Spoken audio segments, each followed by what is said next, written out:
আমাদের কিন্তু সোহেল রশিদ ভাই আছে। তো আমরা সাংস্কৃতিক অঙ্গনে পিছিয়ে নেই, আমাদের ছোট ছোট কর্মকাণ্ড চলছে।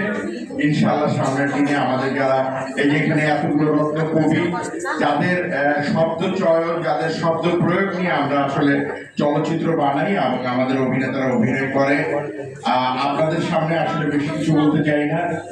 সোহেল রশিদ ভাই বাবা একজন বুদ্ধিজীবী ছিলেন, তার অবদান এই দেশের জন্য কতটুকু আপনারা জানেন। পাশাপাশি আমার চেয়ে অনেক বেশি জানেন আপনারা যারা সোহেল রশিদ ভাইয়ের সাথে চলেন। যে কোনো আন্দোলন সংগ্রামে সোহেল রশিদ ভাই তার শারীরিকভাবে এবং কবিতার মাধ্যমে সবসময় অংশগ্রহণ করেন।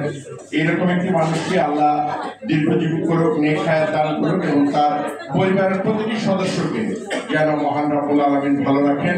এবং এখানে মঞ্চে উপবিষ্ট যত জন অতিথি আছেন গুণী মানুষ, ওনাদের সবাইকে যেন মহান রব্বুল আলামিন নেক হায়াত দান করেন।